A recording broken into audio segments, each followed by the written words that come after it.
What is up, ladies and gentlemen? It is your friendly neighborhood BJJ podcast, RAF ESPARZA, coming to you with another great installment of the Bullpen, a joint venture between Inside BJJ and the Grappling Hour. I hope that you guys are having a pretty good day. I'm having a decent day. It has been a long couple days. The drives out to Vegas, they don't get shorter, but the action does get better at the PGF. So that was a lot of fun. And I think so far so good on what we are seeing out there. So I hope that you guys are enjoying the action out at the PGF. Your boys having a blast doing all the coverage, the pre, the post show. And I gotta say, it's a little lonely on the island. I get a lot of questions about Tim. So I do have to make sure that when we bring him on the show, that we can show he does still exist. So here is Tim. Yes. He does exist. He is doing okay by all accounts. Tim, have you missed being there live with us? Oh yeah, absolutely. There's a different buzz when you're in the building and you're watching it and you see the body language of the athletes off the mats. Like what they do on the mat obviously is what counts, but you can really read how their matches and their disposition is impacting their performance based on your observations of what they're doing off the mats. And it's just great to see everybody. The PGF gang is a really fun gang to be around. And I privately, one of my guilty pleasures is watching RAF become annoyed with people, but not react in an annoyed way. But I know that he's annoyed. And I just sit there and I just have a big, warm, internal smile in my heart when that happens. It's just so terrible. I couldn't imagine what you're saying is true, Tim, because everybody knows I am a warm and never angry human being. And I feel like if you truly know the essence of me, and many of you have been watching us for years, decades even now, but when I'm on camera, there's only so much I can fix. So if I'm producing it live, I don't know that I'm necessarily mad at people as much as situations or anything where I'm trying to fix something.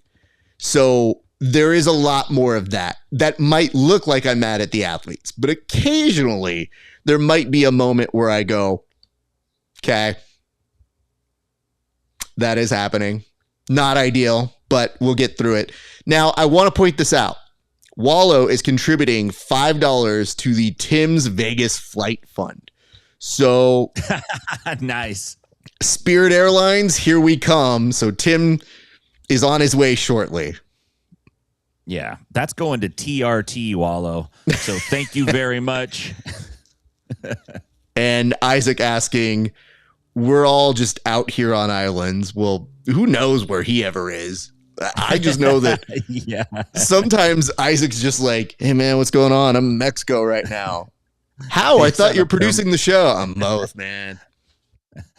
Permanent vacation. Yeah. I love Isaac, though. I love Isaac so much because sometimes you're like really dealing with the problem and he'll just be saying just random things. And you're like, that's not in your head. You're like, that's not it. That's not it. That's not it. And then he says something. And you're like, oh, that's it. So, Tim, I told you I would give a prompt for something that we would chat about on air together. And I want to start with this before we even get to the board. The Oscars are this weekend. And very famously, The Rock was trying to get nominated for an Oscar for The Smashing Machine, which doesn't bode well for mixed martial arts odds of getting nominated for Oscars. There is one movie that did get nominated for Oscars. So I'll start by asking you, a mixed martial arts film that got nominated for an Oscar, and I'll give you a hint. It was for Best Supporting Actor.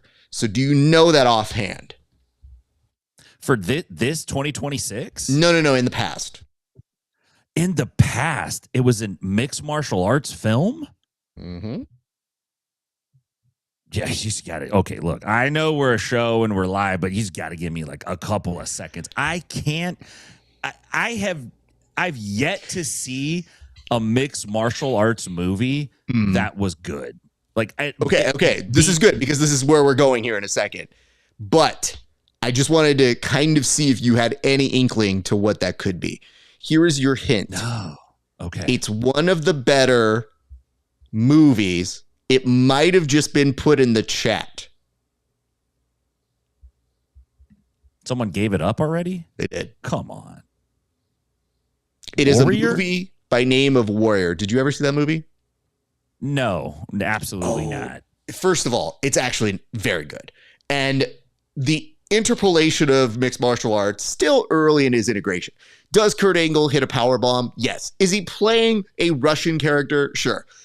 But the core essence was better than we've had, especially up to that point. But the person who got nominated for Best Supporting Actor was Nick Nolte, who gives a gritty, like a really just affecting performance. And I would highly recommend for him.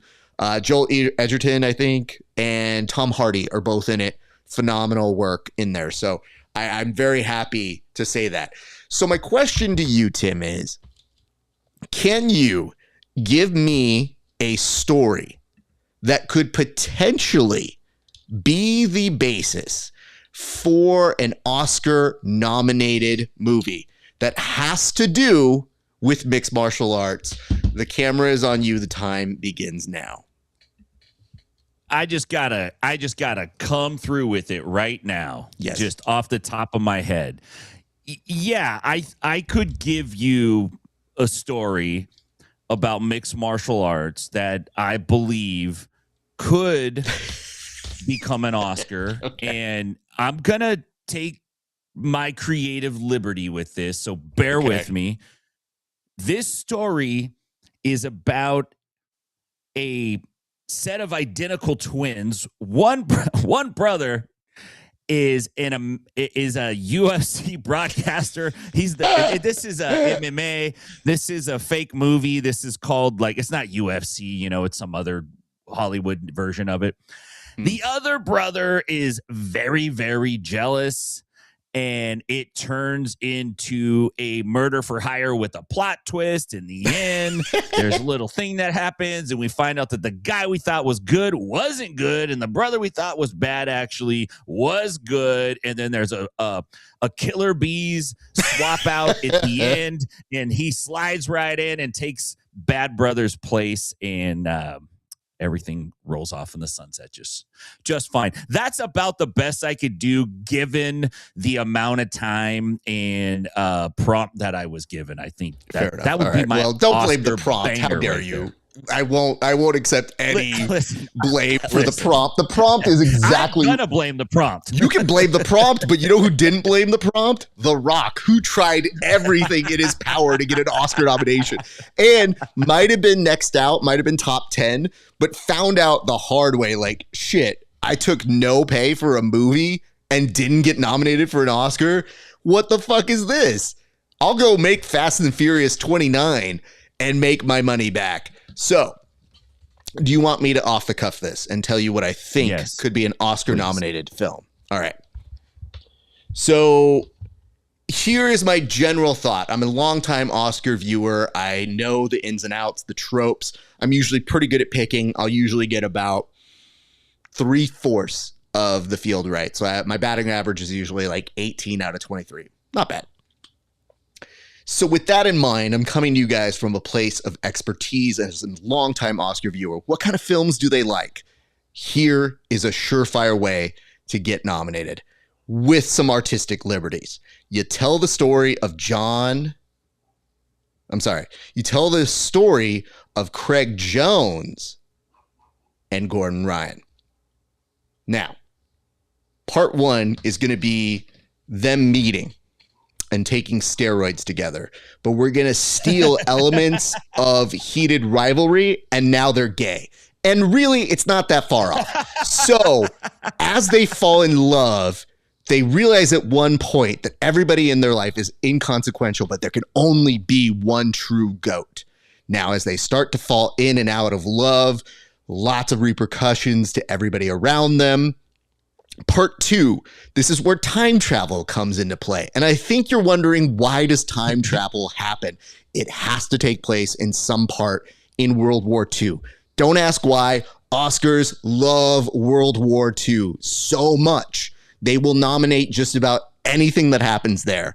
And in this time, we do find Gordon's parents. We're not quite sure which side they're affiliated with at this point. It's ambiguous.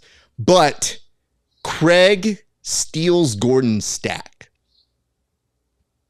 A little bit of a Back to the Future moment here. Okay, and it has implications so that when they come back to the present, everything has changed. They have moved the pebble in the timeline, so now they have to fall into it. And that brings us to our current storyline, where do we think they're still in love and that's why they're yelling at each other? But yet the movie ends with them holding hands, driving off a canyon, and it fades out. So I ask you, Tim, how much money are you willing to commit to this movie right here, right now? Go. Just out of my pocket as a goer or as an executive producer? Executive producer, this is our shot to make this movie 1, 2, 3, go. Oh, I'm mortgaging the house. Done. And I'm emptying out the 401s. Let's go. Wait, hold on. Can I point this out? If you want to win an Oscar, make them gay. That was literally the first plot point. Where were you on any of this? We already know that. Jesus. Yeah, it's how Gordo got his groove back. No. We want them to win Oscars. We don't want the Tyler Perry version. Can I ask you a question? Who's going to play Gordon Ryan and who's going to play Craig Jones? Because that's what I want to know. Screen Capture. It's actually a Pixar movie. People don't know that. I just figure it's the easiest way to do it. And it says, on your version, people were asking if they have accents, Tim. Yeah, they have a Boston accent. For sure. Fair. Yeah. And then somebody also said, that's just basically Red Belt on LSD, Tim, to your prompt. Well, I mean, hey, listen, it takes one to know one, my man. And then somebody put, that's easy, the John Jones story. I mean, I think the real critical moment of the John Jones story still hasn't happened. And I think the Dateline episode has to happen first. Also, what's up, Jared? We love you too. And yes, there's a lot of stuff that we will get to. I see this comment here, and it will come into play in a little bit. But Tim, why don't we go ahead and start with the board? We should tell the people what happened this week at the PGF. So it was week 2 of action. It was intense. It went all over the place. But Tim, in your recollection, what happened at the PGF in week 2? Yeah, it kind of played out like we thought it was, in that the Kings continued to maintain a very high standard. Didn't quite have the amount of offensive production that they had in week 1, but they still did very well. Now, where there were 2 other elements of real drama going on in week 2. One is the battle between the Twisters and Phenoms. They were neck and neck. I think the Phenoms were at 19 points and the Twisters were at 21 going into week 2, or it might have been reversed. Don't quote me on that, but they were right in there. And those 2 teams slugged it out. And the Twisters really, really had a lot of production out of Kevin Beering, Elijah Carlton. You're not going to have those 2 guys on your team week in and week out and not put big numbers up. And we saw that. They ended up with 53 points. They broke away from the Phenoms. They pulled away by over 20 points. And, I think they're setting themselves apart. They're only 17 points down from the Kings, which is great going into week 3. That's a great spot to be. Having said that, the other story that we were paying attention to very closely is what's going to happen with the Colorado Wolverines. And I got to say, going into Caleb Crump's matchup, it was very close and very tight. And when Caleb finished that choke, you could feel that at home. I could feel the sense of relief from Caleb, not just, hey, man, I got points on the board for my team and we were really up against the wall,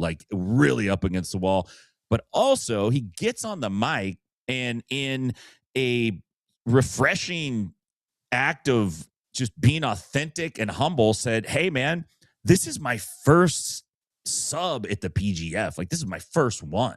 This is a big deal to me. I'm super grateful to be here. And I feel like that resonated really, really, really well with the audience. And you could feel that watching from home. You're like, man, this is a pretty cool moment. I imagine it was even more intense if you were in the building when it happened. And the Colorado Wolverines got the win. So that's a big milestone for them. And at the same time, they scored twice as many points as they did the week before. So you're looking for improvements. You're seeing improvements. You're seeing the stories develop. Athletically, the rankings, man, like Buring shot way, way up in the leaderboard, which is nice to see. You still got Thompson. You still got Orenday in there. Magana's near the top now. So, they're all scoring points on the Kings. But I think, the Carlton and Buring really putting big points up. You did see some production out of Melanson, but maybe not what you would expect to see from him based on his week one. But overall, it's a nice week. Set us up real good for week 3, Raf. I was pleased, and you brought up a very interesting point, which is that, yes, the Twisters did show up, and a lot of people have high expectations for them. They have Kevin Buring, amazing. They have Elijah Carlton, who really showed out as well, so let's not bypass that. You have a stalwart performer in Travis Haven, who is very consistent with his results, has good matches. And yeah, you can have one match he might be a little off on, but by and large, very consistent performer. So what I think you're seeing there is some really good stuff. I am under the assumption, and I don't know everything, I think TV Dinner might be out. And I don't love that reality because afterwards I talked with Austin, and Austin had a sense of I had to do what I had to do, but I never like injuring my opponents. And I felt like TV Dinner was, Parker is a game competitor. He's very good in his world. I think he's incredibly young and stands to have a very, very good career in jiu-jitsu. But I do feel like he did struggle a little bit in this world against this incredible mismatches if you read them on paper. Like, Anthony Parker Salisbury versus Sean Melanson is a tough match no matter how you cut it. So I believe there is a strong possibility we see one of their 2 reserves coming in. Now it's an interesting question of which reserve they'll go with because you do have a lot of experience with Gio, and Eric Allen is somebody that you get the sense is chomping at the bit. My man brought his whole family out there, and they have really been spending time and doing things together out in that world. So I do wonder if that changes anything. But the Twisters had an incredible week. They also were front and center for Greasegate. So how did Greasegate play at home to you, Tim? Because to us, having the stop down really doesn't happen. We like to have action that goes on fast paced.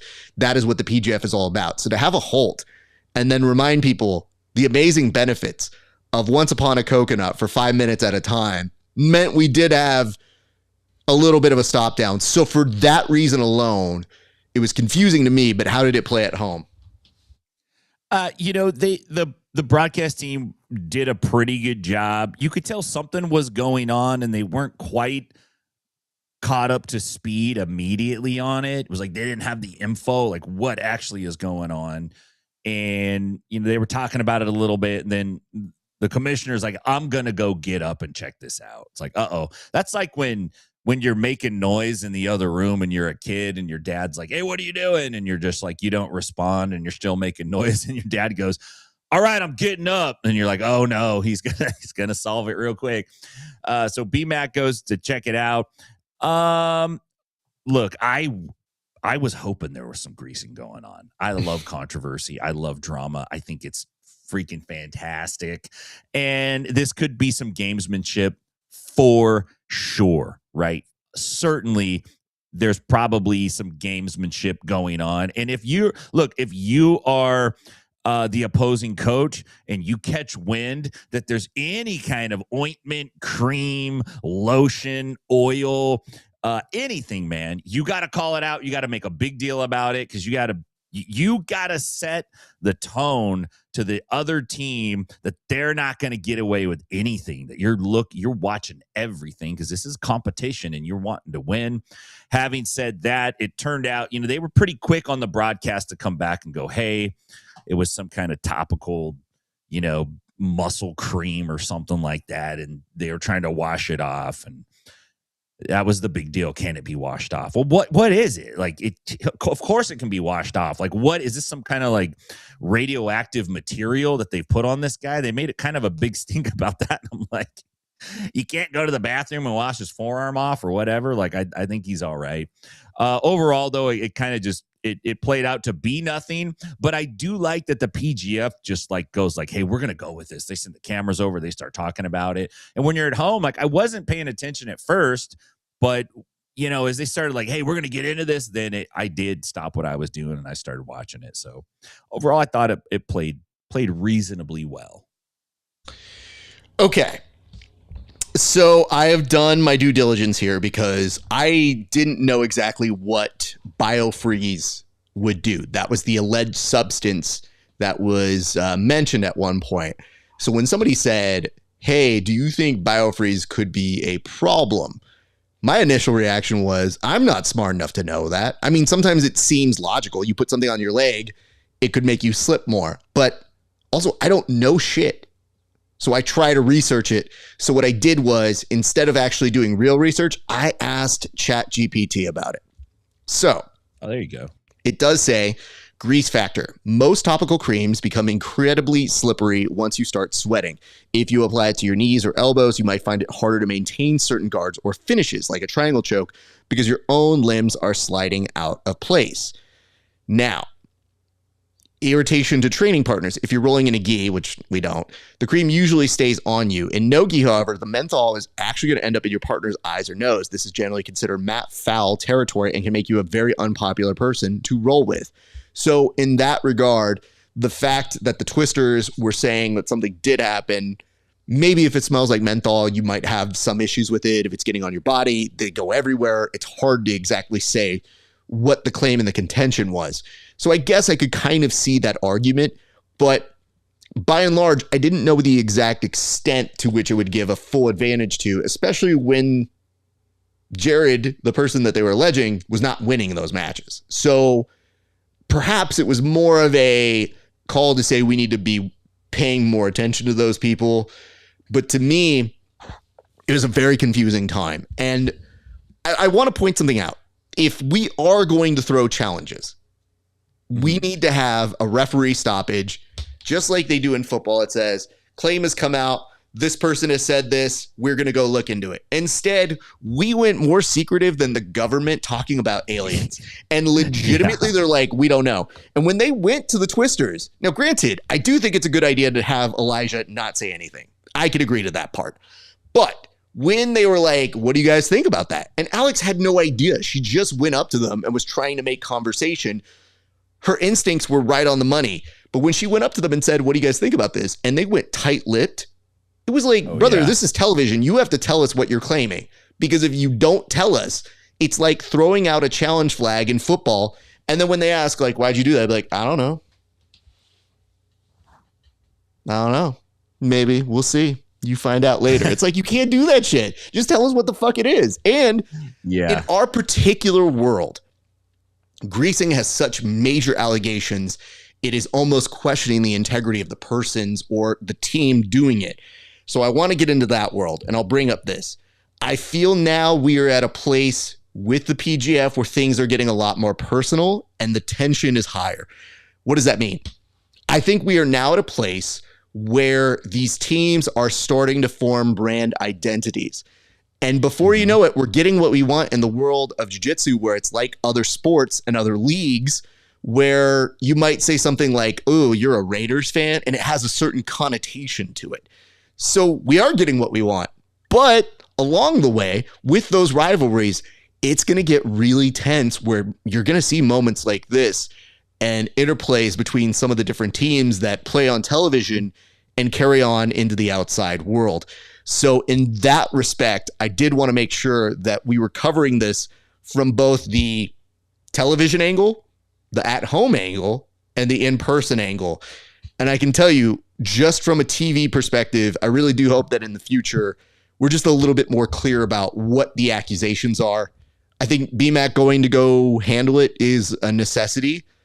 But it did feel like it did take a minute. And I do know that when BMAC stormed back onto the mats, he was wearing his shoes, and it was so serious. He was wearing his shoes on and off the mats and just told everybody to start cheering. So it was like, nah, man. I mean, I think we wanted to keep the action going as well, but we did want to make sure we weren't bypassing what was a very serious allegation. So I don't know.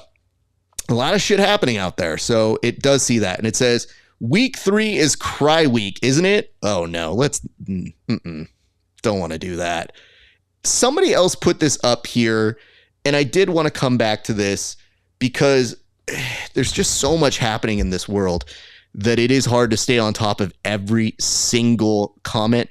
But DW Jones put, poor Wolverines are turning out to be the Montreal Expos of the PGF. So initial take on that, Tim. I mean, okay. Yeah, that's about right. Montreal Expos came in, weren't a great team, but I mean, calling them Canadians is kind of low, isn't it? Like, come on, guy. I would look, I've stooped very low on this show. I've said all kinds of things. I wouldn't even go that far. Let's come back to a couple of these comments that people had. One of the other ones was, I'd love to hear what you guys have to say about Sean and what he said on Instagram. Okay, Tim, I'm not sure if you saw this, so I'll go ahead and take this one. All right, so Sean went on his Instagram and, true to form, went, I guess, live or just did a edited video that he did from his car while driving. And so he was basically making the case that the referees need to be a little more consistent with their judging. Now, I think there's a sense amongst the athletes that it's a little bit of apples to oranges when the referees are making their calls. For example, why is it stalling for some when somebody else from a different team might be doing the same way? In it, there does seem to be some heavy amounts of accusing those teams of maybe getting a little bit more lenient calls.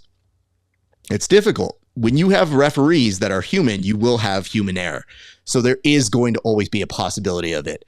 It is difficult to do. And I would also entertain the fact that, sure, it could be, maybe it's not the same for every single person. But it is kind of interesting when you watch it live that the athletes themselves and the coaches are essentially yelling out and gaming the system. The minute they feel it, they'll go, hey, where's the stalling call? It's gamesmanship. It's 100% being utilized by both the players and the coaches. They'll just never cop to it. They'll tell you that they're just playing the game, and they are. But 100% you do see it within like literally 2 seconds. So like, hey, where's the stalling call? So it works both ways. I will say this. I don't think Sean's allegations are necessarily all wrong in the sense that he's an athlete. He's going to have a different interpretation of what the athlete feels on the mats. That's going to be different than the rest of us who watch it. And it's definitely worth considering and looking at in the future. The only thing I would say is for Sean, and I do mean this respectfully, when you start a video saying, I'm not complaining, and it is a 10-minute video, it might come off as complaining. Now, he did put up a second video where he's like, hey, man, it's just tough. And I do recognize I'm putting myself out there. Maybe I'm speaking a little bit off the cuff and maybe a little emotionally, but it does matter to me. And I do think it is going to open up a conversation. So I don't mind that part. But yeah, just in terms of just saying it, man, you don't need to hide around it. Just tell us you got some complaints and just go off of it.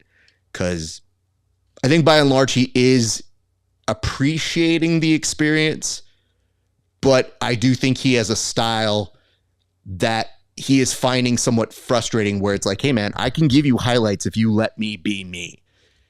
But I do think that part of the gamesmanship of this is to ensure that everybody gives us highlights. And there's no assurance that somebody who does give you highlights all the time will be like that in 20 to 30 matches. So it is done with the intention of making everybody exciting. So I do see both sides of that. I just do think it is worth meriting that you're going to see a lot more conversation about the referees as we go, because it is the least popular position. And I say this as the second least popular position of the PGF. So I know from experience. You know, I get what athletes are saying, and it seems like every year this kind of topic comes up during one of the weeks. But the part of the charm of the PGF is that the refs will tighten or loosen the rules or kind of the enforcement based on the action and the athletes. And look, it's a lot like baseball, man. Some hitters get a better strike zone than others because they've established themselves that they can hit. And if they take a pitch and it's close, a lot of times the umpire gives it to them.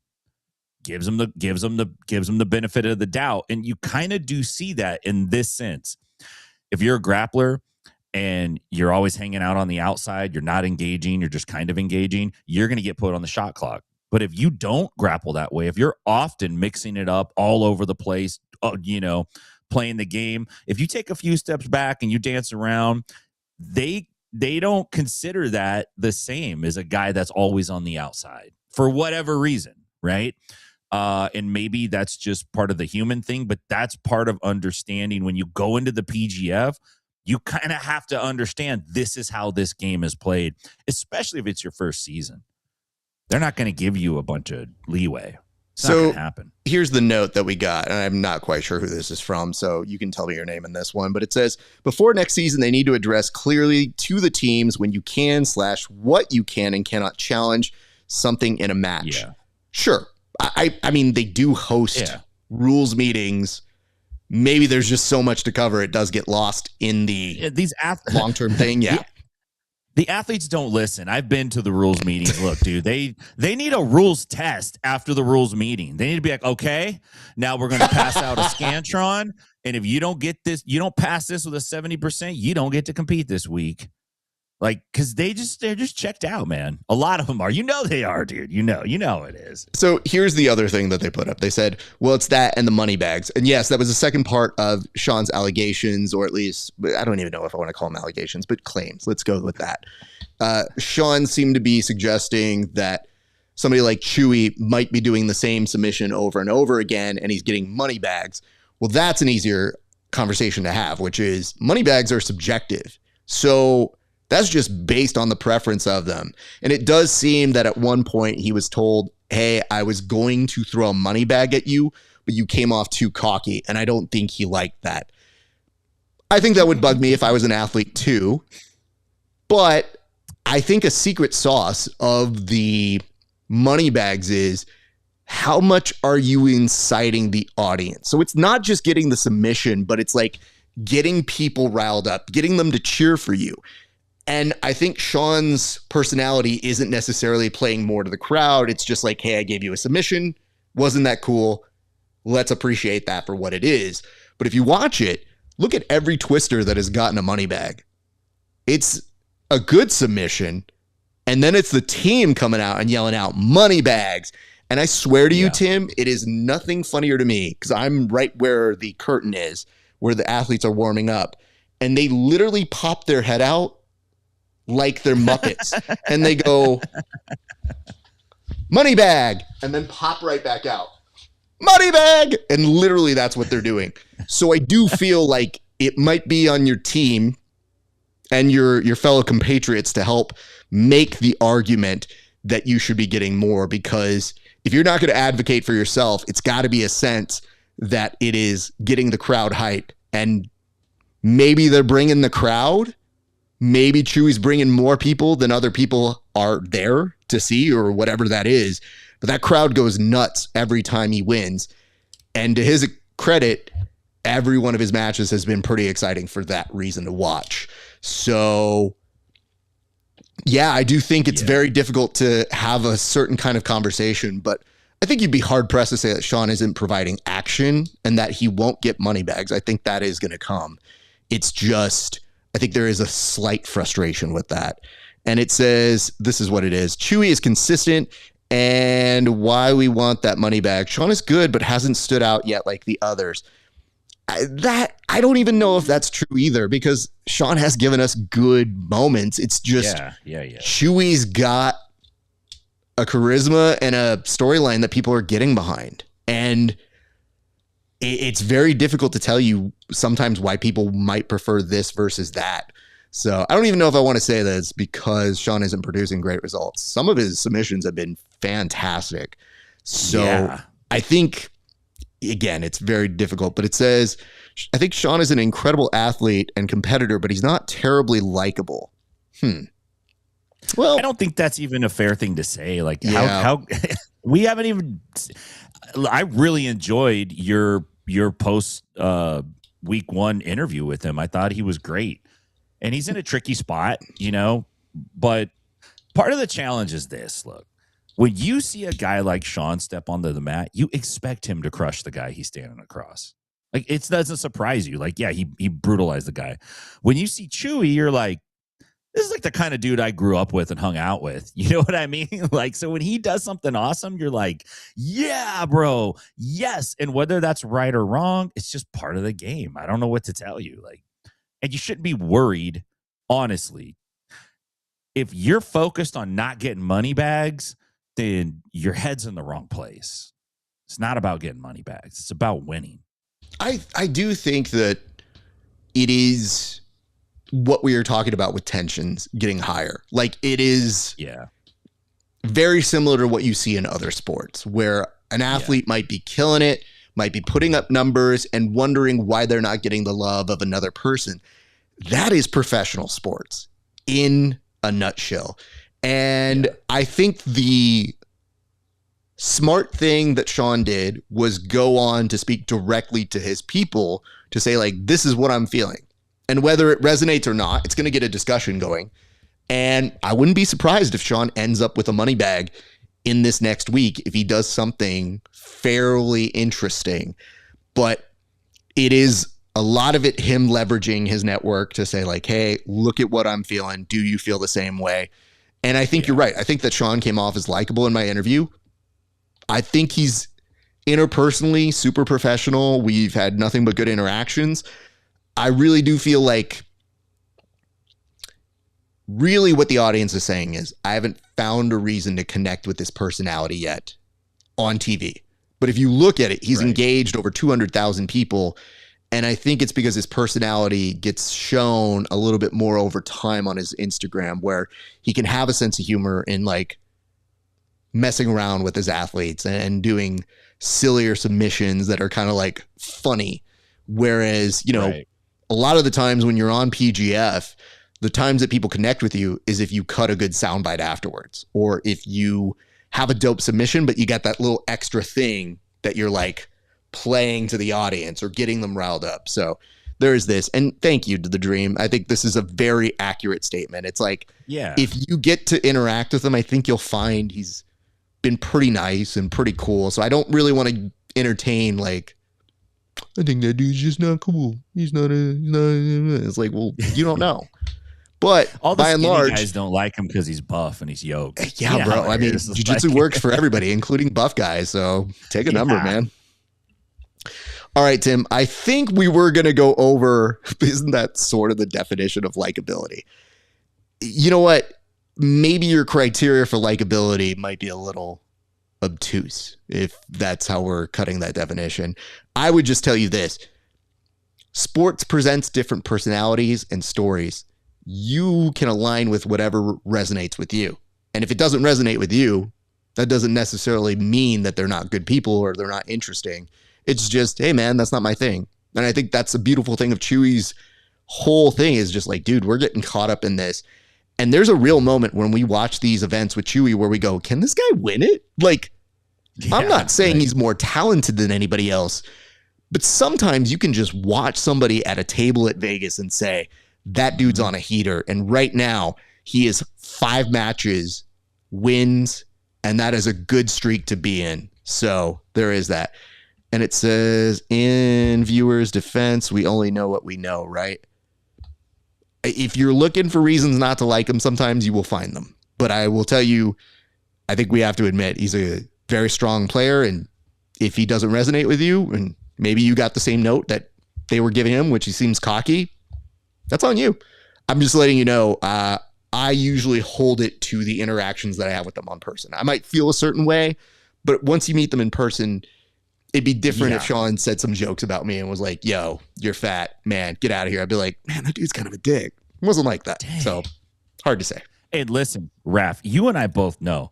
We know guys that resonate great on the camera with people, but off air, personally, they're not really that fantastic to chill with or be around. So there's the opposite too, you know?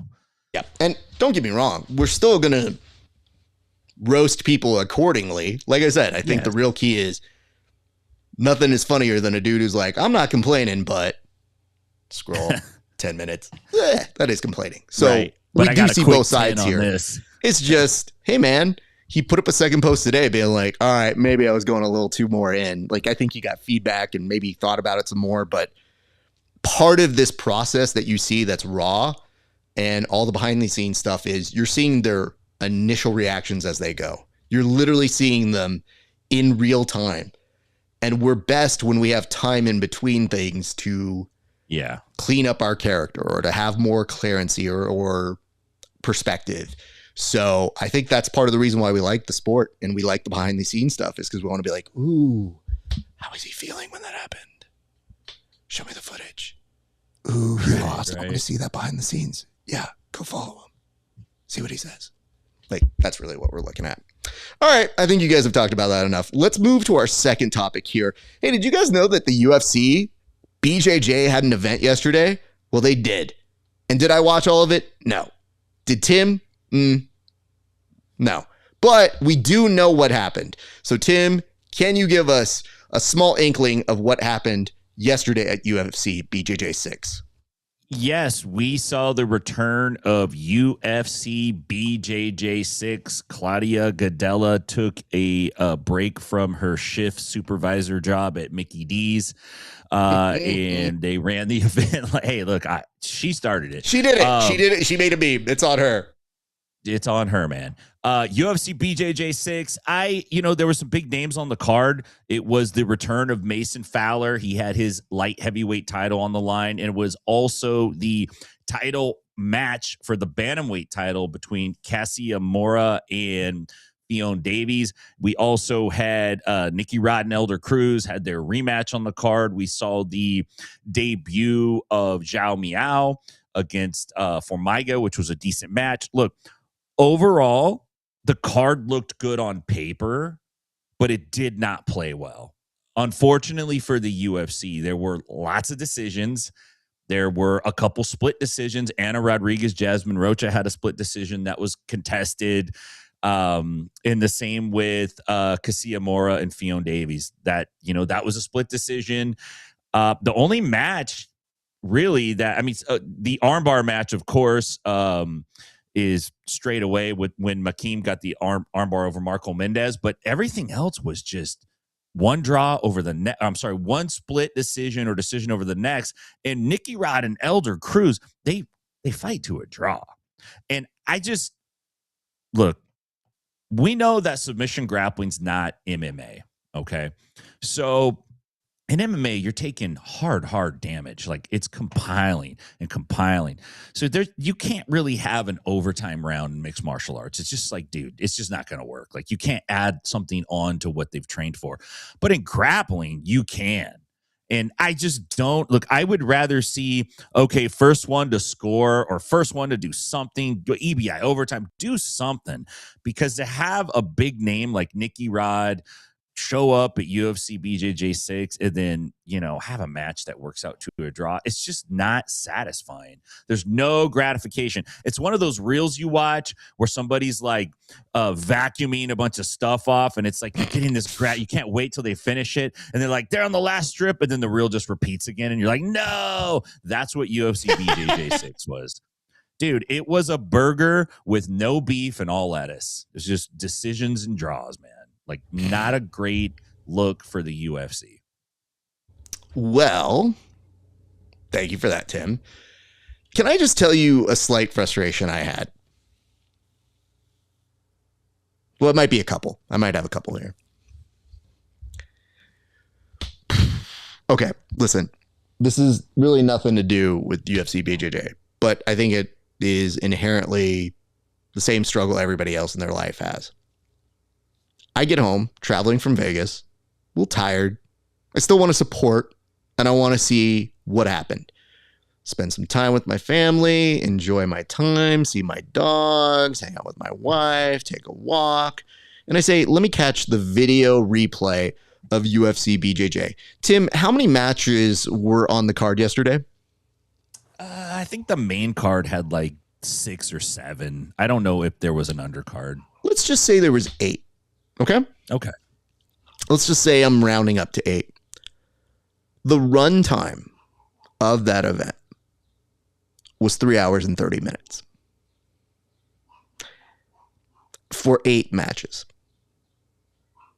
Now listen, can I go online and watch them individually? Yes, and I tried doing that.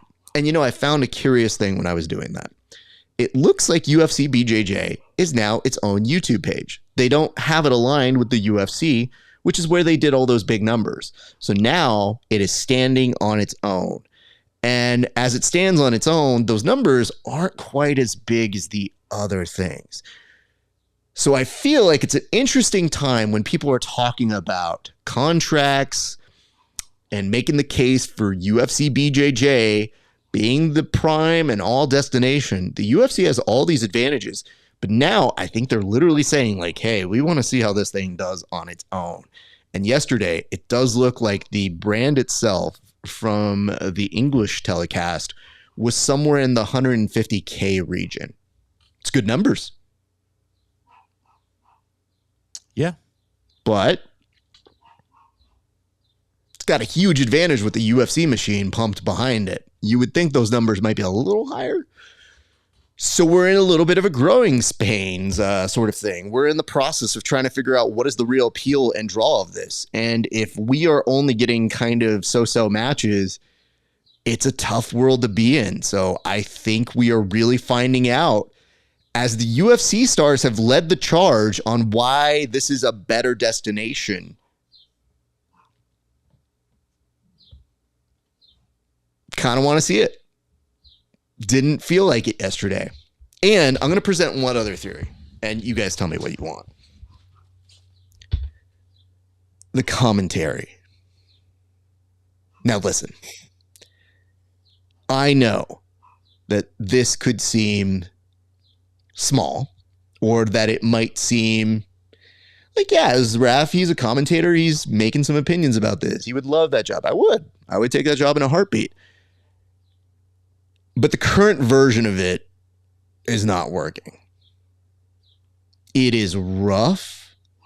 It is forcing me to put it on mute. And I'm seeing a lot of comments show up. So it's not just me. It's not just this guy talking to you right now. It is literally viewer feedback that it is not hitting it. And if you're going to stand by it, that's all good. But I really do think you have to give those notes because it's getting pretty rough. And I used to think, I'm like, man, maybe it's just me who feels this way. Nope. Literally every UFC BJJ post I have seen in the past day has been, this commentary is atrocious. And it wasn't written by me. Written by a lot of other people. So your troll army. Good Lord, I wish I had that much time to write every single one of those posts. I don't. And I don't care that much to make somebody feel bad about a product I want to be good. But it's not. And maybe it's just the combination of the three. I read somewhere that they're locked into those contracts. Ooh, I would look to see if those have exit clauses. Because if you're looking to be the best in the world, then maybe you need to have better commentators. So, just saying. Yeah, it's real interesting what's going on with the UFC, BJJ, and the migration of certain athletes going there. They're really, and this is what the the villain always does this because the villain never knows that he's the villain and he can't understand why he's the villain. And he spends a good amount of his time trying to explain and pontificate about all the good stuff he does and how he's not really the villain. And the UFC is turning into the WCW in the Monday Night Wars, where they're like, we got the money and we're taking the talent and they're all going to come over here. And we already know how that plays out. Eventually you get a bunch of guys over there and everybody wants to be top dog and they don't know what the hell the story actually is. And it loses its shine after a while. That's my personal opinion. Probably what's going to happen. But yeah, I don't know if this is the right time to bring it up, but I was kind of taken aback that Krellenstein wins at Polaris, gets on the mic on Flow Grappling's platform and distribution and calls out the UFC and basically asks for a job, which is like terrible idea to do. And Polaris even commented on the reel that he posted of him doing that. And it was just like them shaking their head, you know, like a shaking. And then UFC BJJ down there lower has the classic Robert Redford gift where he's looking back and smiling like, yeah, we're doing this. And look, I like the Tackett boys. I like Cody Steele. I know these are all friends of the show, but they're in the comments going like, yeah, get this guy over here. And it's like, man, this is a janky way to do business, in my opinion. If you want to piss off the crowd in a way that really solidifies that they're never going to be on your side as an organization, that's the way to do it.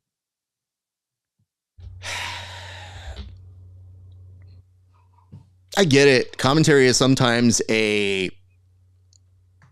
do you like Rocky Road? Do you like mint ice cream? Everybody has a different flavor and taste. And even in the comment section, listen, UFC with Tim, Raf, and Handsome. That's not bad. It's actually couldn't do worse. Let's put it that way. And I would definitely be the play. So I could see how that works. Hey, get out of here. You can't do that. We're not looking for you. It's us. Don't hey, get in you our just way. got a team and you're trying to get a commentary job. Good Come Lord. on, man. This dude literally is trying to bypass the people who are on screen who have all the more right to being on there and being like, what about me? No. Get in line. Okay. Eggs eating all the beans, man. Well, commentary is literally play-by-play in PGF with energy you want. I mean, they have a great team. I love TJ. TJ's a friend. BMAC, they were the team for the Fight Pass Invitational days. I prefer that. I was good with that.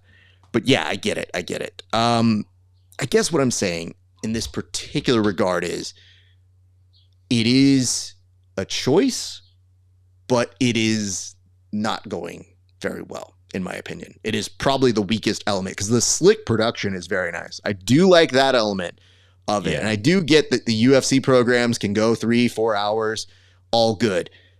It's just, you need to rein it in for jiu-jitsu because unlike UFC, which now has built all that time and has really earned the place to be as long as they want to be, we're really trying to get new people into the sport and we're really trying to bring them there. So a touch faster would be nice. Must go faster. I think that's as best as it could be said, as Jeff Goldblum once put it out there. Let me put this out to you. You asked, or you didn't ask, but you brought up Ethan making the statement for Polaris. So here's why it's rough. It is rough in the regard that Polaris doesn't have a deal with UFC Fight Pass anymore. They're now on Flow Grappling. So it's using this mic time to say, I'd like to jump ship and go to the other organization, which honestly is kind of a interesting play to make. But for Polaris, that likely flew him out there and paid him a good amount. It's kind of like, hey, man, you could do that anywhere but here. So I think they had the best play possible by overdubbing him and using AI to say how much he enjoyed fighting there and that he is a defending champion and he loves Polaris. I think they usurped his energy, but the statement was what it was going to be. And I find that to be an interestingly done thing by a guy who is quite talented at jiu-jitsu. And by all accounts, I don't know why UFC BJJ didn't have them on the sites beforehand, because he is one of our more prominent people, but it goes to show how people want to get paid. And that brings us to our next topic, though, because the boys over at the Simple Man podcast then asked the question, is ADCC dead? Seemed odd given the timing of asking for a job with UFC BJJ. I'm sure that's just a coincidence. But in this regard, Tim, do you feel there's anything in regards to UFC BJJ usurping the momentum, especially at a time like yesterday where the event was not great, but that maybe, just maybe, the momentum for ADCC is slightly hindered? And if so, do you feel that? Yeah, I do. And I mean, I think it's obvious. It's not like original to say that when Craig Jones came to town, he took the cool cape off of ADCC. And it's like, you're no longer that cool. Okay, so they kind of lost that it factor thing they had going for a minute, right? They lost it and they didn't get it back. Their attempts to get it back made it quite a bit worse for them. And then they just kind of like, hey, we're doing business as usual. It's an off year. We're running our opens. We're doing this. We're doing that. And in the meantime, the UFC shows up. Hey, we got UFC BJJ. You know, we got a bull. We got this. We got that. And Flow Grappling, they step up their game. They bring Ben Kovacs in. They start trying to turn things around. They start trying to purposefully move in a different, stronger direction. The PGF, you know, is bursts onto the scene really with season 6, and they follow up with the strong season 7, season 8. There's consistency. All these organizations are starting to like make a stand like, hey, if we're going to stay in this game, it's getting competitive and we have to really, really step our game up. And in the meantime, ADCC's nothing to really do that, right? And with the announcement, like, hey, we're going to be out in Poland for the next one. It's like, what? Like, you're going to do what? Like, you should be right here in Las Vegas. You should do it right in the UFC's backyard. That's where you should do it. But they don't. And so, yeah, I do think that it's lost a little bit of its shine.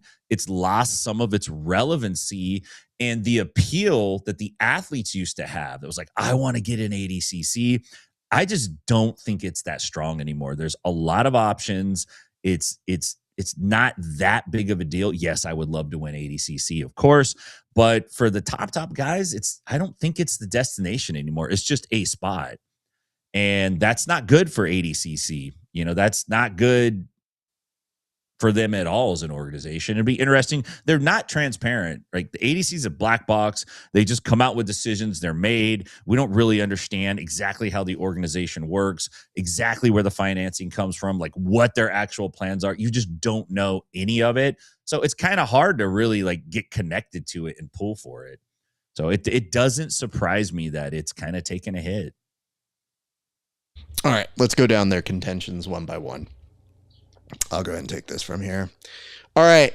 So first things first, Damian leading the charge by saying, is ADCC dead? Seems a simple question that he's posing to the group, but let's entertain it. Let's go off of their claims. First, Nikki Ryan saying, well, it should always be in America. Well, if you want an international sport, you got to go visit other places. So I'm not against it, but yeah, we are a pretty big market and we have set the trends for a lot of major things in the sport.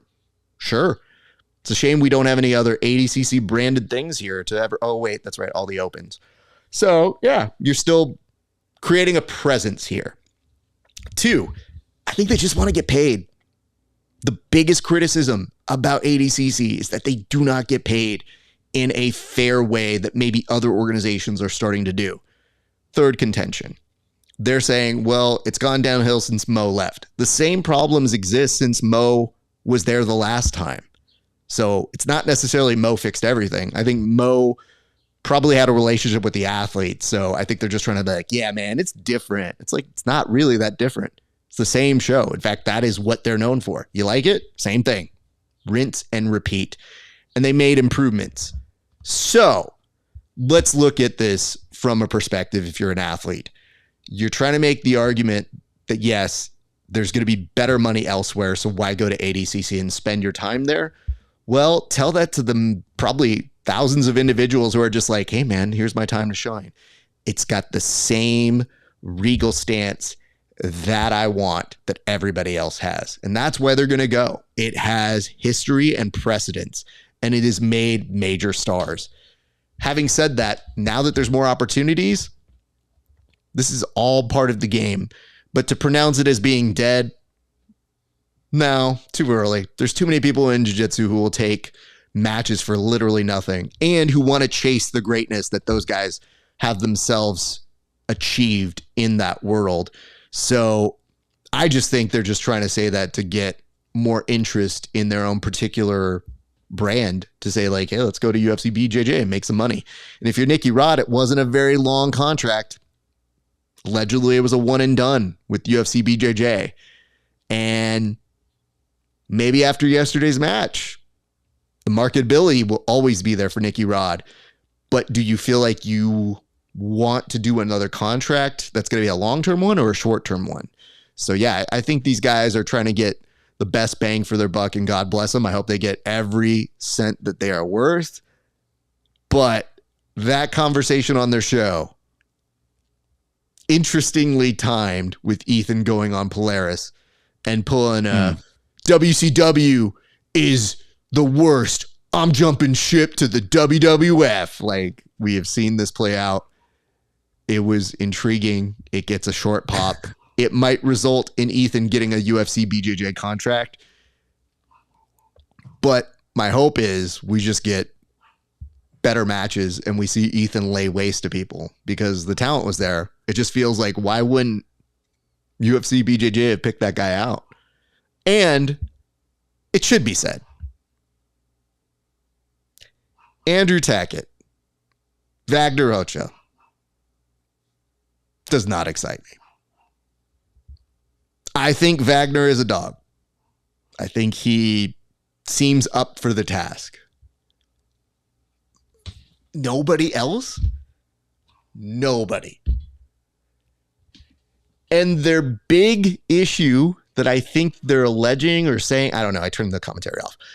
I think they're trying to make the assumption that nobody wants to take the match with Tackett. So here's the question. Do they not want to take the match with Tackett, or do they not like the pay for the task of taking on Tackett? Because the people leading the charge on telling you UFC BJJ is a great thing are the people on the bankroll. Those are the people who feel the most passionately about it.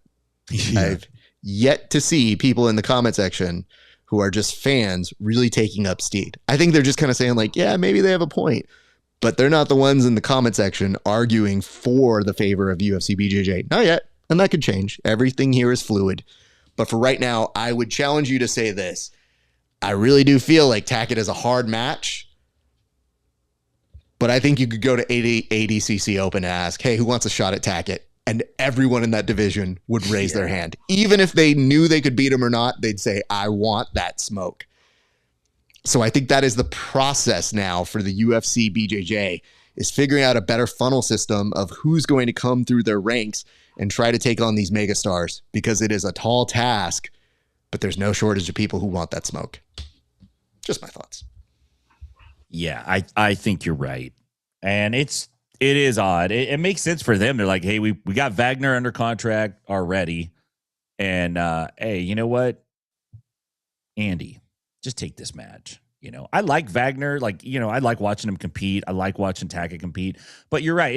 It doesn't move the needle.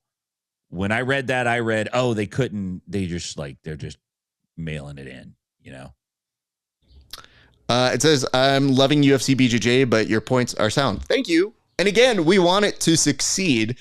I don't love poorly constructed arguments. I do want it to succeed, Tim. I like elements of competition, but we just don't pretend that they are perfect. And we don't pretend like the arguments presented in front of us are decreed law. Like when you see it, you go, hey man, that could be improved, right? That could be better. And people are like, no, don't question it. It's great. And you go, And it says they're still going through their growing pains. For sure.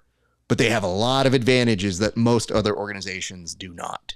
So we can't forget that. Within those two things, it'd be different if they're like, oh man, UFC BJJ is just a scrappy little group of guys. It's like, well, yeah. Right. How much did Paramount buy the UFC for? One pennies, I'll tell you that much. So let's go ahead and advance the board, Tim, and let's start knocking out these other different topics. But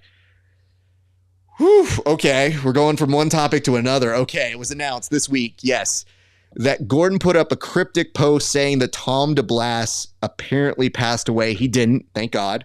But it did cause some drama in the world of jiu-jitsu. So, Tim, can you bring us up to speed in case anybody was living under a rock and didn't know what happened? Yeah, I mean, listen, if any, I'm going to say a couple things that probably going to make Mr. DeBlass upset. I like Tom DeBlass. I'll start with that.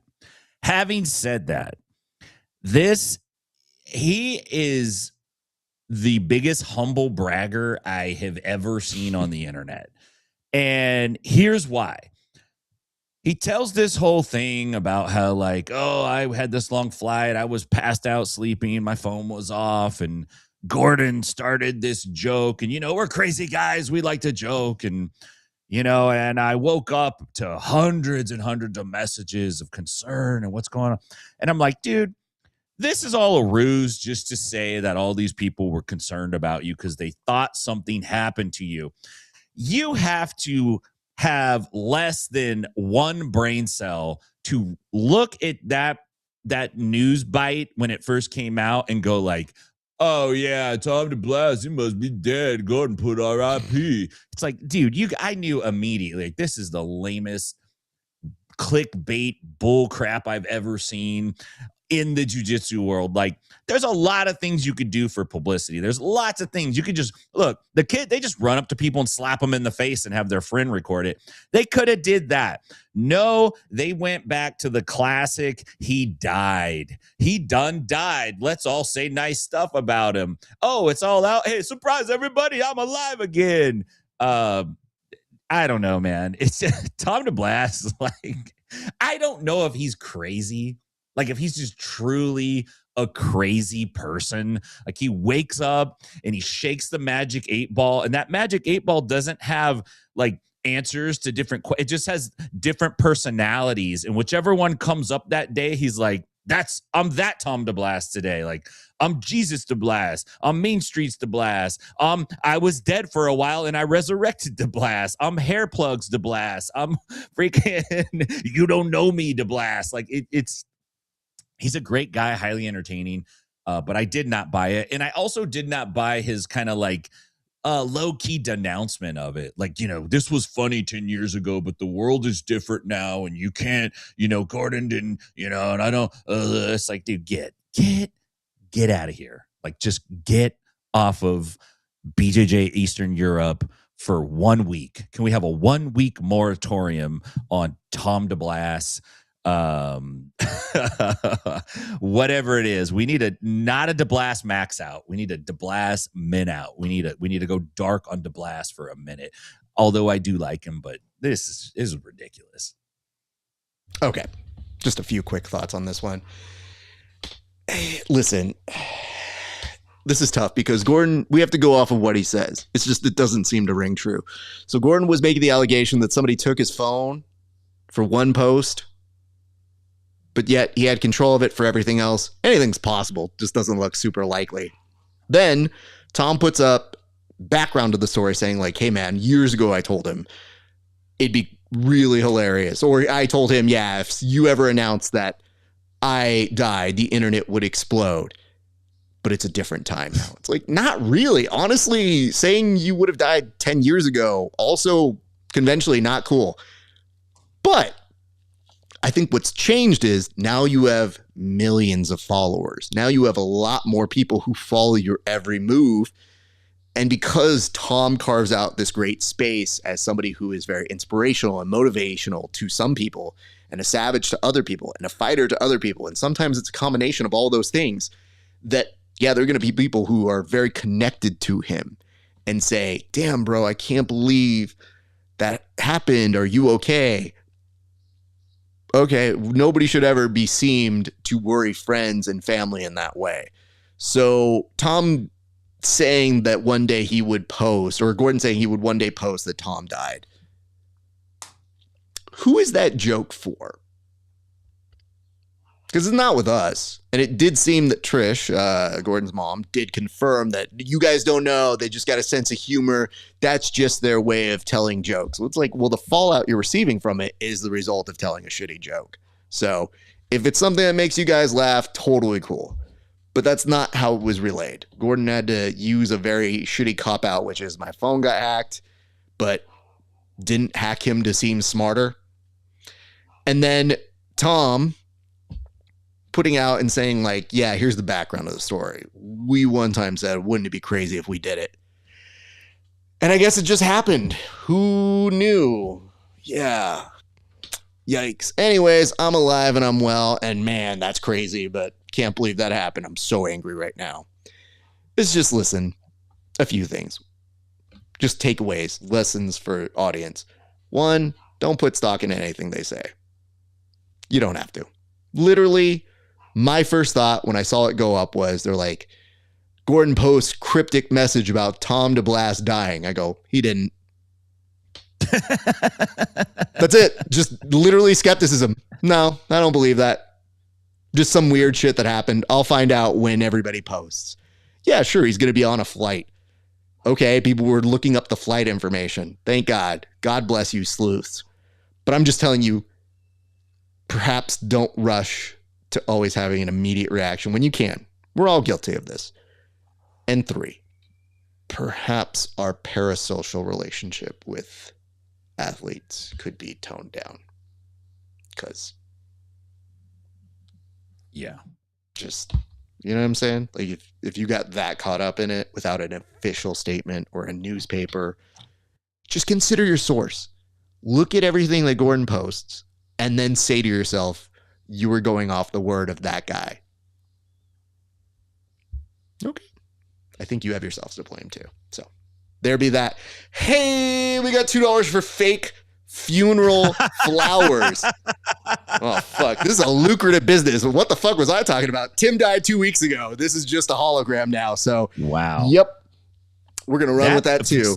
Sending somebody fake flowers for a funeral is about as low as it gets, right? Like, that's pretty low. Well, what's not low is you getting the credit for this, Tim. This is all Tim Freeman right here. Now I understand DEPASSED. Yeah, you got to pay attention here, man. We do a lot of stuff that rewards those who watch all the time. You know, Tim, this is a hard board. PGF was the easiest topic. And I know. You know, the rest of these have some weight to them that we have to be kind of serious and can't just do dick jokes all the time about. But nonetheless, it does look like Andre Galvao has returned to teaching at Atos, shocker, after a 5-week hiatus of, I don't know, probably nothing serious happening to him. Tim, what exactly happened here, sir? So Andre Galvao released a video. He went, I don't know if he was live on Instagram or if he recorded it and uploaded it. And it more or less is, listen, there's nothing new essentially in the video.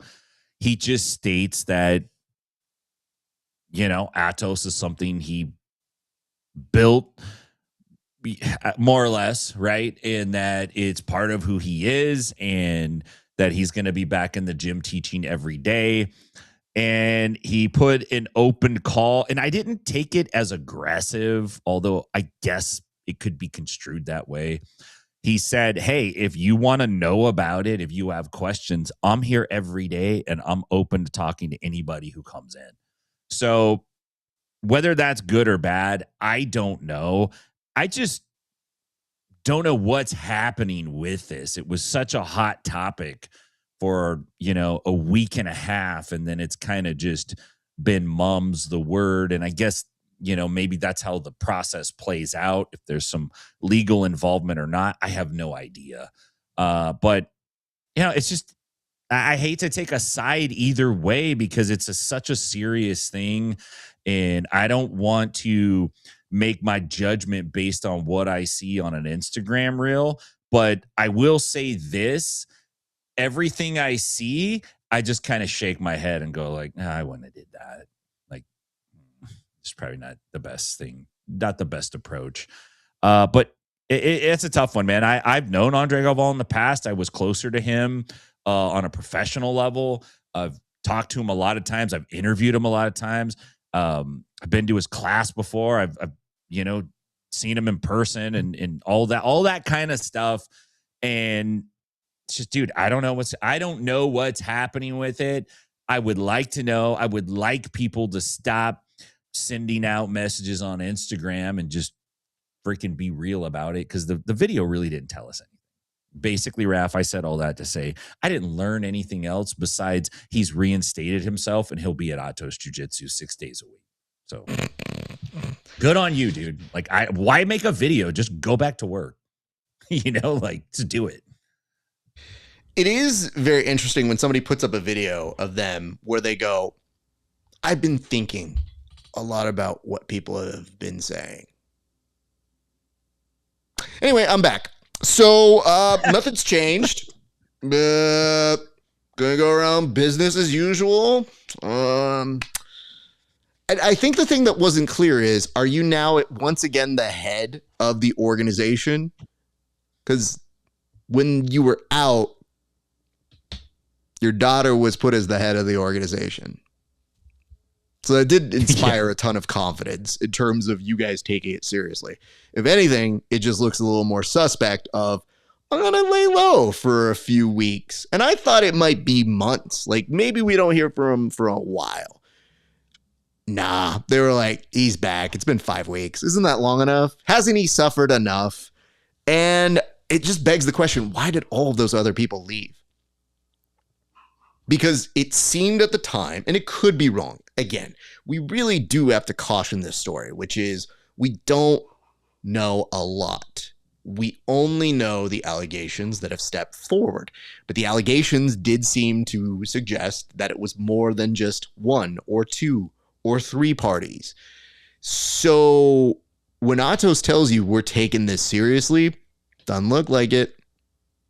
Looks like you guys did the bare minimum and not even a really good job at that. So yeah, I think all of us can be inherently skeptical of this whole process. There's a lot we don't know, but I do feel like for the bits and parts that we did see go up, doesn't inspire a ton of goodwill from the community. And I think what's difficult is I can't get it out of my head that the time that Gordon slapped Andre Galvao, he put up a post a few days later going live, kind of apologizing and then plugging a discount for Atos. So I don't know that these are the best people to watch for morality or for even a reasonable PR response. I'm just begging these people to just maybe look into hiring a PR team. I think it's really important to say. So there is that. Anyway, I see a note here from Sean. I just wanted to correct the statement. I never said I wasn't complaining. I said I truly enjoy competing for the PGF and that Mac is the man, but as an athlete, I have some frustrations. Anyways, appreciate you. I appreciate you too, Sean. But okay, let's take you at your word because I don't want to go back and look that up. 10 minutes is a bit, bro. Just saying. So even if you're not saying it, it's kind of implied. Nonetheless, guys, and this promotion is awesome. I'm with you on that. And Sean, let's be honest. I'm not even saying that your contentions don't have some merit. I just think it is the byproduct of the conversations we have to have. Like, you bringing these points up will get a discussion happening, and I think that's more important than anything else. Whether it improves is going to be a very interesting place. So I don't know. We'll have to see how it goes for the next few weeks. It was 4 minutes. Felt long, but to each their own there, Sean. It's rhetoric. So sometimes it can feel longer if the argument was already pretty well made. It's like sometimes my wife does that. She goes, I'm not going to complain. And then she goes in to tell me all the things I forgot to do that day. Having said all that, the fact that Sean will come on and leave a comment live is a indication that he's a decent person. In my opinion, all the athletes that come on the show and comment, I like those athletes. They're usually pretty chill. And look, he's concerned. He doesn't want people to think the wrong thing about him, which I think is important. And I don't think it's coming from a place of being overly like a vanity kind of a thing. I think it's coming from a realistic place. So good on you. Again, I think the nice part is for all of us here, when we are doing the show, a lot of us do see each other a lot. So a lot of us aren't far on the table from where we probably stand from one another. And I think what's really important for us is to try and at least air the side and the perspective of the athlete so that we can enhance the argument, not the smaller details. So that's the part that I'm like, no, I think the whole point of your conversation was to inherently put the argument forward. So I 100% like you guys and like having dialogue. I think it's important for everybody. See? We get along. You guys suck. I don't know what it is. And we just got a $1.99 super chat from DW Jones, 2002. Hey, so thank you very much for that. Wallow's comment, though. Read what Wallow wrote. So hold on. Your wife won't drop you on your head. You haven't met Stella. I have a very large belief that Stella will 100% put Tim on the head and then ask him why he didn't take the trash out afterwards. Yeah, exactly. I get yelled at for stuff my son was supposed to do and didn't do. She's like, why didn't he do that? I'm like, I don't know. Did you tell him? I'm like, I didn't know you told him to do that. Well, why did you think of it? I don't know. Like, okay, sorry. Nonetheless, we have one more topic before we get to our low light of the week, which is our fight of the week, a segment you guys all loved. Yeah, this one's tough too. Okay, here's what I do like. I like Max Holloway a lot. I love him as an incredible fighter. He also got a black belt this weekend in a fight that he did not win. Now, I guess this prompts us to have a real discussion on, is this the right time to give a black belt? Tim, your thoughts as a black belt yourself. Okay, yes and no. I do understand the merit of that challenge or that question that you put out there. Like, yes, generally people get promoted to black belt if it's like an MMA thing after they win, right? After they submit somebody that's a black belt or they do some kind of cool thing. Now, Holloway didn't do that. He got beat. He got beat for 5 rounds, right? But when I went and checked, because when you're like, hey, Holloway got his black belt, I'm like, what? I'm going to go check this out. And then, I had to check myself a little bit because he got his black belt from Pedro Sauer. And Pedro Sauer is a G, man. He is not just a great jiu-jitsu coach and instructor and, just one of the pioneers in the United States in terms of like building jiu-jitsu, but he's also a quality person. And you know that because we saw his interactions and the way he handled himself in season 8 at the PGF. And we know that one of his main students, Ricky Lindell is the coach for the Las Vegas Kings. And I don't doubt the black belt. I don't doubt that Holloway's black belt. And Sauer goes like, hey, this dude is a submission specialist in the UFC.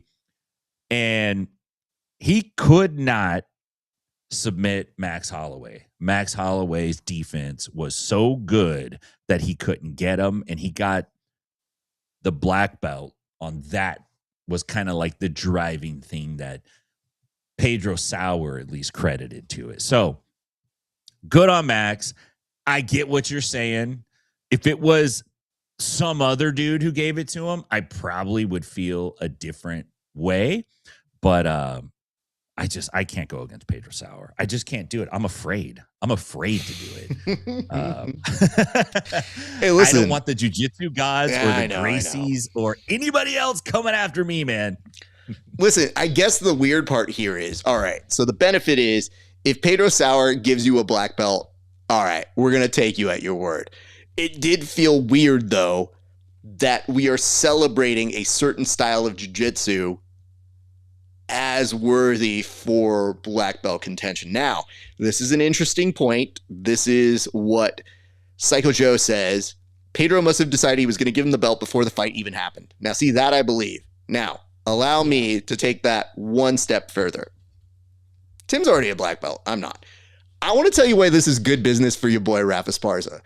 If we're talking about ultimate defense getting you a black belt, things are looking real good for me. Now, a lot of people like to affectionately say, I'm not super good at jiu-jitsu. That part's inaccurate. I'm actually stellar at defense. The offense can sometimes be tricky. Now, granted, depends on who you're going against. If I'm going against some of the guests that we interview,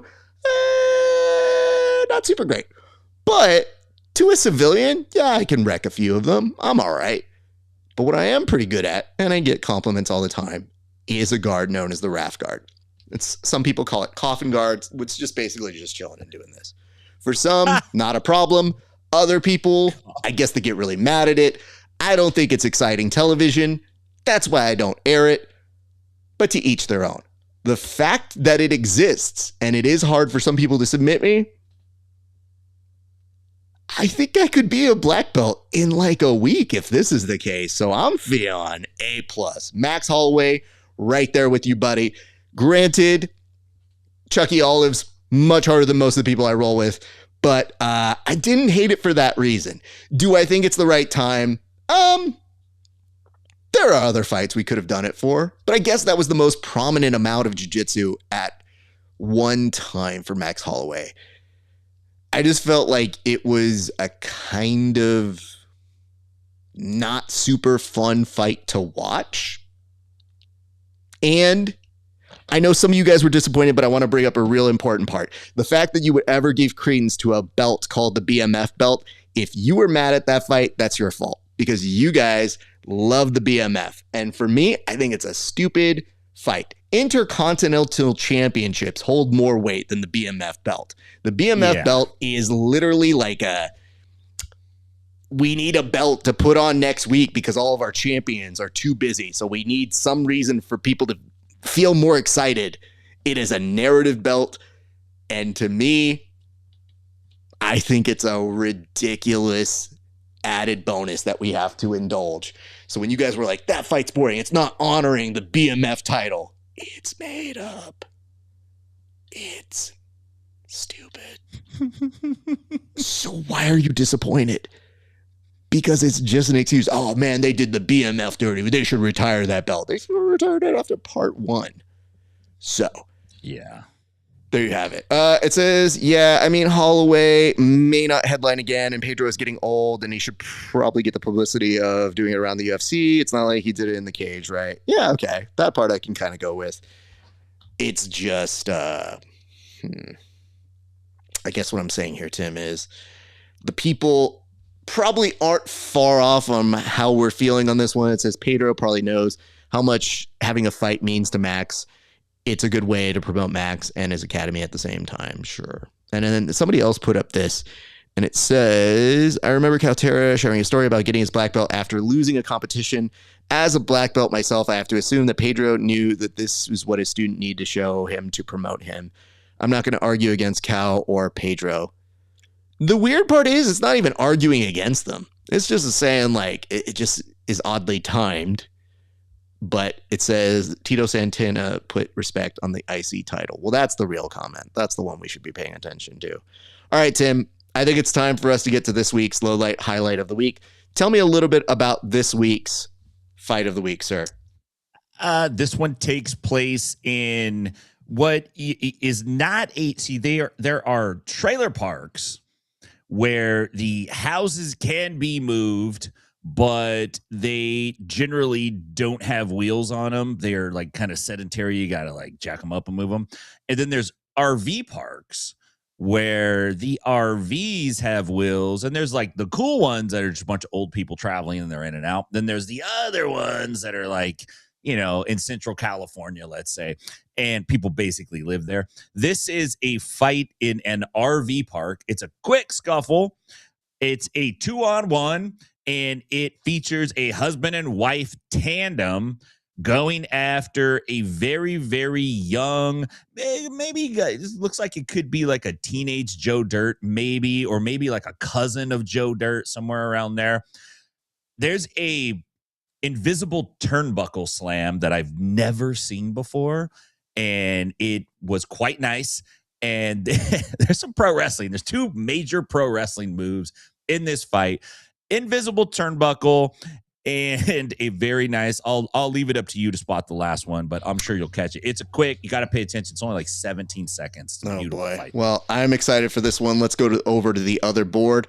And Tim, you're going to take the first attempt at walking us through and playing in 3, 2, 1, and go. So Old Bird takes a swing. Now here comes the invisible turnbuckle. Get down there. Oh, God. Boom. Hubby comes up. He throws a weak kick and then gets headbutt dropped. A nice little kick. Wife comes back and he gets just a straight up choke slam right on the neck, just right at the end. I'm sorry. That was where the video cut, but let's watch it one more time. This guy's got his Tommy Bahama orange shirt and he got a discount at Dillard's. I like the kick. It's almost like he stubbed his toe and then he just catches her. He put his left leg up to kick her, but then like something happened and he just choke grabbed her, and she dropped. She has no base. Okay. This lady has no base. I don't know if she was under the influence, but she needs like a walker or something, man. Okay. This is a wild one, Tim. I'll take it frame by frame here. Yeah, this is probably the most accurate. Good Lord is absolutely correct. Oof. Okay. This is a tough one just because I don't particularly love seeing men versus women things, but this looks like a very heated conversation that was happening between two sets of parties. But here we go.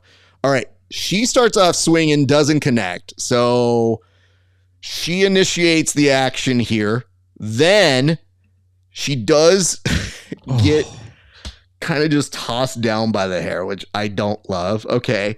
Now this dude's going to come in. I like the fact that I can't tell if this is your work or the cameraman's work. No, this is just cameraman. So this cameraman's like, in case you didn't see it before, let's show you this time in slow motion. Okay.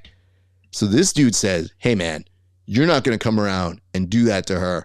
If you think that's happening, I got a trip that won't work, but that is coming your way, pal. And it has your name on it.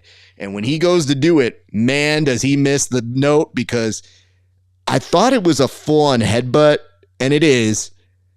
But I think he paralyzed this dude. Because look at the way when he goes down, look at how my man is not moving his neck. That's not great. So not only does he kick him a few times, but to her credit, she flies in. Like Rey Mysterio, whenever the Big Show was coming out, he's like, I got something to add here. She flies in. I don't know what the thought process was, but homeboy gets at her like Darth Vader does Leia if he really had the chance to, and just says, equal opportunity, choke slams for all. Now, Tim, you were mentioning this, and I think it stands as a little bit of a realization. As she's coming in, it's not like a push kick. I think he was trying to go for a low blow here and then thought better of it, because he's like, oh, I'm going to kick her. Oh, she doesn't have. Yeah. All right, choke slam it is. So let's look at this one more time. Just from this. Hold on. This is the most accurate comment of all time. Peace shirt. LOL is the most accurate description here. Thank you for that one. I didn't even catch that. That's great. Thank you for Willofino 8. That is a very good catch here. She comes in, clocks. I mean, to her credit, if she's a pro wrestler, her work rate is great, because you don't want to connect if you're in pro wrestling. She goes, nah, I'm going to miss you by a mile. Good. Now, we're working stiff, brother. I see what's going on here. Wham. Then homeboy comes. I've never seen a worse trip in my life, and I don't have great trips, but this dude 100%. You think he was gonna kick and punch at the same time, and his brain just went? Yeah, no, 100%. This is where you press multiple buttons on the joystick, and this is the result you get. He literally was like, kick and punch. Punch didn't happen. Yikes, and I'm dead. But look, I think he convulses. Like, look at this. Watch when he hits the ground. Like electrocuted. Honey, come help me with your shirt. This guy. This is the thing about this is terrible. Guy with hat backwards cannot fight when he actually tries to fight, but his reactions for fighting are great. Like when he actually tried, like I'll throw a kick, it's like it's lame, but the choke was great. The ragdoll was great. The headbutt, was he planning the headbutt, or did he just go like bam? I like think he he just felt that one, Tim. When Joe Dirt slipped that first punch like a pro. You're not right. And it said that was a stiff arm or ended in a choke slam. And it says, is that the Carpents guy from Instagram? I don't know. And it says, did she have something in her hand at the end when she went to go swing? I mean, let's find out. What? You guys put the real questions out to us. Did she? A fucking, sorry, excuse my language, a cigarette? Oh, like, what did she have? What did she have? A phone? I don't know. But if she did switch cigarettes in mid-stride, that would actually be very impressive. All right, comes in. She just hopped over guy, too. She didn't even check on him. She just stepped right over his dead body. Like, no concern. So stupid. This guy's got basketball pants on, or shorts on from Walmart, too, dude. This is like the worst. That's Vito from Viva La Bam. My man is well researched. All right, Tim. Well, I felt like we hit the hard topics as best we can. I think it's time we end this beast. Let's return to the other window. And, sir, why don't you go ahead and tell us where people can find you, sir? Yeah, you can check me out at Inside BJJ. We are banging the show out every Wednesday before the PGF goes live. You can catch us on all of our socials. And if you're out in Nashville, come see me at 10th Planet Nashville. And if you're in Stockton, go see my boys at 10th Planet Stockton. I'm going to go live on Kick eventually here. You know how I am, dude. I'm an old man now, but I'm definitely going to do it. So look for me there. RAF, great show, man. No matter, I look at these boards, we do this little dance that we do, especially when you come up with the topics and then I'll make pictures, and sometimes we're wildly like different in our approach, but it ties together very, very well. But then when it comes together live, it's always something else. Like you never know exactly where it's going to go. And I really love that about doing the show with you, man. It's always great. It's that we're different, but similar. And you just put them together like that. And they come together real nice. It's, same is what it is. Anyways, it says you guys are great. Thank you. Well, we appreciate you too, Thanks. DW Jones. We love you guys. And yes, Tim did carry it very nicely. Tim, I'm going to say goodbye to everybody, but I appreciate you, brother. Enjoy the rest of your weekends, good sir. Yes, sir. All right, you guys, that is about doing it for us. But reminders, you can catch me, Grappling Hour, everywhere. We got so many interviews. We have like patreon.com/Grappling Hour. You can find them on my YouTube page, everywhere. But if it is not a bother, I'd love it if you guys go to patreon.com/Grappling Hour. You can see my interviews 30 days before everybody else. And for a few extra dollars, support your boy. I give you extra content not available anywhere else. So those are the real big things. I also want to tell you guys, yes, I will be reporting live back at the PGF this Wednesday. So we all know the show starts at 4, but the show before the show starts at about 3:30 Best Coast time here. That is Pacific time. So if it's East Coast, 6:30 p.m., look for us. We do the pre-show. And after you see 30 matches, you're going to hang out with me. I do the post-show as well. So just to let you guys know, that is really what we're looking at here. And last couple reminders, your boy is going to be out at AEW Revolution. If you're there, come say hi to me. I'm going to be enjoying some pro wrestling, some real grappling for a change. But until then, you guys, it has been a great day for grappling. We'll see you back on the mats.